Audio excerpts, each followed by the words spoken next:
kita mulai pelajaran kali ini, Ibu ingatkan dulu semuanya sudah absen di Google Form atau belum?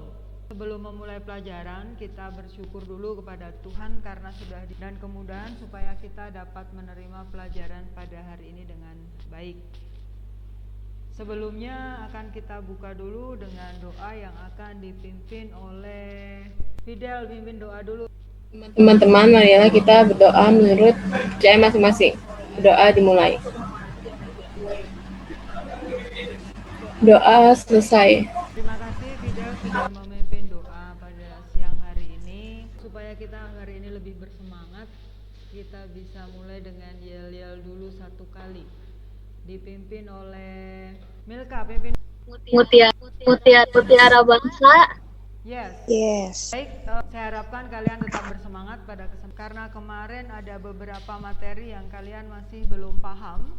Jadi Bu akan mengulang materi yang belum kalian pahami. Yang pertama mengenai bagaimana pencatatan di dalam transaksi pemerintahan desa.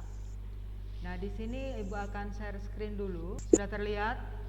Sudah, Bu. Kita mulai. Di sini ada nilainya belum memenuhi KKM 75, berarti kalian harus mengulang hingga mencapai nilai 75. Jadi praktikum dalam akuntansi lembaga dalam sistem akuntansi keuangan dan struktur akuntansi keuangan. Kalau memperhatikan baik-baik, yang akan Ibu sampaikan di sini kompetensi dasar biar kamu bisa menerapkan sistem akuntansi keuangan dan struktur akuntansi keuangan desa dan melakukan pencatatan sistem akuntansi keuangan dan struktur akuntansi keuangan desa. Tujuannya kalian bisa menerapkan dan kalian bisa melakukan pencatatan sistem akuntansi keuangan desa. Indikator pencapaian tujuan itu juga ada dua. Kalian bisa menjelaskan dan melakukan pencatatan sistem keuangan dan struktur akuntansi keuangan desa. Tapi ingat, jangan masih masa pandemi, kalian harus ingat protokol kesehatan. Bagaimana kalau kalian bersama dengan COVID-19 dan hidup berdampingan di sana? Ingat, jaga jarak 1 meter, kemudian memakai masker, kemudian cuci tangan dengan air mengalir tanganmu dari wajah. Yang terakhir, menjaga pola makanan yang sehat. Dan di sini sekarang yang akan Ibu jelaskan sistem akuntansi yang berdasarkan kemarin Permendagri 113. Ada basis kas untuk aset non kas dan untuk liabilitas desa. Di mana dalam basis kas ini akan dicatat pada saat kalian adanya transaksi penerimaan dan pengeluaran kas. Jadi pada saat kalian terima uang, kalian akan mencatat di sana. Itu basis kas atau cash basis yang digunakan. Tetapi pada saat pelaporan nanti kalian akan menggunakan accrual basis. Jadi itu yang perlu diingat. Kita lanjutkan. Ini sistem pembukuan. Sistem single entry atau pembukuan. Pencatatannya tunggal, Bu. Pencatatan. Terima kasih Fidel. Penyusunan laporan keuangan, di mana dalam laporan pertanggungjawaban dari kepala daerah terhadap pertanggungjawaban realisasi pelaksanaan APBDes atau anggaran pembangunan desa. Laporan tersebut juga laporan kekayaan milik desa, bukan cash basis tapi accrual basis. Di sini ada laporan pertanggungjawaban yang kita bahas tadi, yaitu ada pendapatan, kemudian ada belanja, kemudian ada pembiayaan desa. Jadi pendapatan sama pendapatan asli desa, Bu. Betul, pendapatan asli desa sama pendapatan. Siapa tadi yang menjawab? Prisma. Baik. Kalau biaya berarti semua biaya yang ada pendapatan belanja, ada pembiayaan desa di sana bukan oleh kepala desa dalam setiap anggaran. Nah, di sana di laporan milik desa, kekayaan desa itu terdiri dari aset lancar ditambah dengan aset tidak lancar dikurangi dengan utang jangka pendek. Karena kemarin masih belum memahami, nah di sini ada pencatatan transaksi keuangan berupa pengeluaran dan pemasukan oleh penatausahaan. Kita coba satu-satu. Berikut beberapa transaksi. Transaksinya adalah disetorkan PPh pasal 21 ke rekening kas negara. Merupakan pembayaran berarti pengeluaran akan dicatat ke dalam buku kas umum desa sahaja. Di dalam pembayaran tersebut ada dua pencatatan yang kita catat, yaitu ada buku pembantu pajak. Pertama pemotongan, yang kedua adalah penyetoran, sehingga saldonya menjadi 0. Transaksi yang kedua, nah ini ada gambar, ada BUMDes. Nah di sini ada tanggal 5 Mei. Kenapa Ibu lampirkan gambar? Supaya kalian tahu bahwa BUMDes itu ada 3 hal, ada kewirausahaan, ada agrobisnis atau agribisnis, ada pariwisata. Nah, di mana kalau pariwisata sebesar 2 juta baru dibayarkan dari 2015, dibayarkan sebagai penerimaan. Kemudian akan masuk ke buku kas umum. Karena apa? Baru masuk ke desa, belum disetorkan ke bank.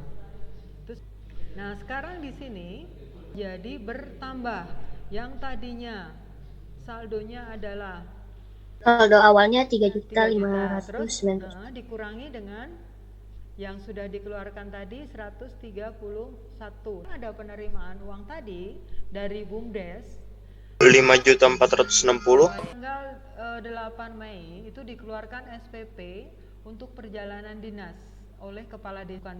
Nah, di sini akan masuk ke buku kas umum. Nah, di dalam buku kas umum merupakan sebagai pengeluaran. Kemudian setelah dikurangi dengan pengeluaran akan muncullah saldo. Tanggal 8 Mei diterima hasil retribusi pasar desa untuk bulan Mei sebesar 2.600.000 dengan bukti BKM 069. Ingat, pemerintah desa akan dipungut seperti itu. Desa. Berarti akan masuk ke dalam sini penerimaan dan tidak ikut di dalam tanggal 9 itu disetorkan dari rekening kas desa yang ada di Bank Aman Sejahtera sebesar 4 juta. Itulah yang disetorkan kepada buku bank desa. Ditambah di depan di sini pemasukan sebagai setoran yang akan masih sebelah. Selamat datang Bu Haji. Ini sekarang kita lanjutkan ke tanggal 14 Mei dikeluarkan SPP untuk pembelian alat tulis kantor dan akan kita catat di tanggal 19 itu transfer alokasi desa. Nah, di sini ada transfer alokasi desa dari Pemda ke rekening kas desa. Berarti akan masuk ke mana? Akan masuk ke sebagai penerimaan dan masuk ke dalam buku bank desa. Seperti itu. Di sana akan masuk ke setoran. Ada di sini saldonya. Kita lanjutkan dulu ke dalam tanggal 19 ditarik uang tunai 12 juta sebagai penarikan sejumlah 12 juta. Nah, dari sini nanti ada dua pencatatan, ada di buku bank desa dan ada di buku. Nah, sekarang ada di 23 Mei itu transfer bantuan keuangan Pemda rekening desa 30 juta. Buku bank desanya adalah di desa, masuk ke dalam buku bank desa. Ada beberapa latihan yang belum kita bahas di sini, nanti bisa dilanjutkan karena pada saat ini dikeluarkan SPP. Yang mau ditanyakan tidak? Ada yang mau bertanya? Terus fungsi buku kas harian pembantu itu apa, Bu? Pembantu. Berarti di situ hanya untuk mencatat penerimaan dan pengeluaran di sana, sebagai fungsinya di sana buku kas pembantu. Jadi membantu pencatatan. Ada tugas pribadi yang perlu kalian kerjakan, lanjutan dari sampai tanggal. Nah, di sini kalian kerjakan dulu dalam waktu 10 menit.